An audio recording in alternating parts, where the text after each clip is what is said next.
नमस्कार विद्यार्थी मित्रांनो, तुमचे स्वागत आहे आपल्या यूट्यूब चॅनलवरती। तर शिष्यवृत्ती परीक्षा 2026 जी इयत्ता 8वी करिता होणार आहे, या परीक्षेबद्दल आज एक मोठं अपडेट जाहीर झालेलं आहे। तर हे अपडेट काय आहे हे आपण या व्हिडिओमार्फत जाणून घेणार आहोत। यासाठी हा व्हिडिओ तुम्ही संपूर्ण बघावा। तर बघा, इयत्ता 8वी करिता जी शिष्यवृत्ती परीक्षा घेतली जाते म्हणजे स्कॉलरशिप परीक्षा घेतली जाते, यासाठी एक मोठा निर्णय शासनाकडून एक जाहीर झालेला आहे।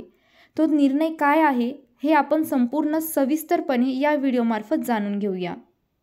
तर बघा, शिष्यवृत्ती परीक्षेसंदर्भात शासन निर्णयाची प्रतीक्षा। 4थी आणि 7वीच्या शिष्यवृत्ती परीक्षेसंदर्भात शासन निर्णय प्रतीक्षेत आहे। परीक्षा परिषदेकडून प्रस्ताव सादर करण्यात आला आहे। शासन निर्णय आल्यावरच प्रक्रिया सुरू करण्यात येईल। तर ही कोणती प्रक्रिया सुरू करण्यात येईल हे आपण संपूर्णपणे या व्हिडिओमार्फत जाणून घेऊया।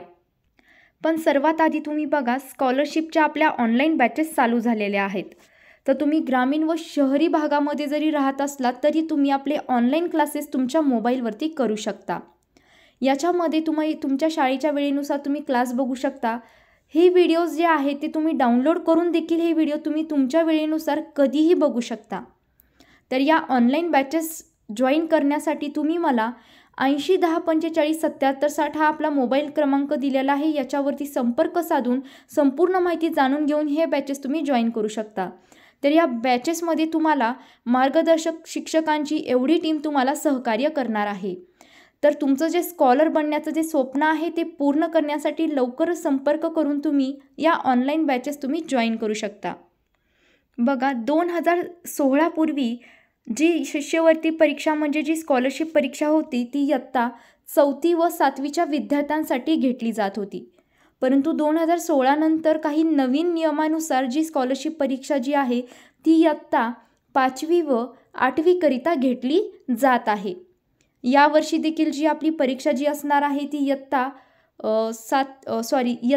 5वी व 8वी करिताच असणार आहे। याच्यामध्ये काहीही बदल होणार नाही। जी आपली एक्झाम जी आहे शिष्यवृत्तीची ती यावर्षी होणार आहे। जो विद्यार्थ्यांचा जो गैरसमज होता की यावर्षी आमची परीक्षा होणार किंवा नाही होणार, परंतु यावर्षी जो तुमची जी एक्झाम आहे ती तुमच्या ठरलेल्या वेळेनुसार आणि महिन्यातच ती होणार आहे।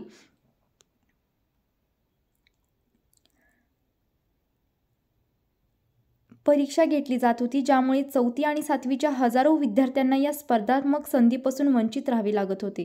ग्रामीण भागात अनेक शाळा फक्त 4थी किंवा 7वी पर्यंतच असल्यामुळे त्या शाळेतील विद्यार्थी परीक्षेत सहभागी होऊ शकत नव्हते। त्यामुळे परीक्षेत बसणाऱ्या विद्यार्थ्यांची संख्या कमी होत चालली आणि काही ठिकाणी शाळेच्या पटसंख्येवरही परिणाम झाला। या पार्श्वभूमीवर शिक्षक संघटनेने गेल्या काही वर्षात शासनाकडे वारंवार निवेदन दिले आणि आंदोलनही केले। अखेर गोंदिया येथे झालेल्या कार्यक्रमात शिक्षण मंत्री भुसे यांनी 4थी आणि 7वीच्या विद्यार्थ्यांसाठी शिष्यवृत्ती परीक्षा पुन्हा सुरू करण्याची घोषणा केली। तसेच पात्र विद्यार्थ्यांना मिळणाऱ्या शिष्यवृत्ती रकमेत वाढ करण्याचा प्रयत्नही केला जाईल असे त्यांनी सांगितले।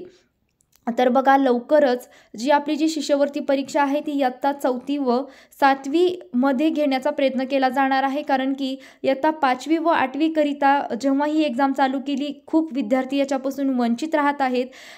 त्यामुळे ही जी परीक्षा आहे ती इयत्ता 4थी व 7वी करिता परीक्षा शिष्यवृत्ती घेण्याचा प्रयत्न केला जाणार आहे। परंतु यावर्षीची जी तुमची जी परीक्षा आहे ती तुमची वेळेनुसारच होणार आहे। तर असेच नवनवीन अपडेट बघण्यासाठी तुम्हाला आपल्या चॅनलला सबस्क्राईब करायचं आहे, जेणेकरून विद्यार्थ्यांनी स्कॉलरशिप असो, नवोदय असो किंवा NMS सारख्या अशा शालेय विद्यालयातली जे काही परीक्षा असो, या परीक्षेबद्दल तुम्हाला या चॅनलवरती मार्गदर्शन केलं जाणार आहे। तर हा व्हिडिओ जो आहे तो तुम्ही संपूर्ण बघितला आहात त्याबद्दल धन्यवाद।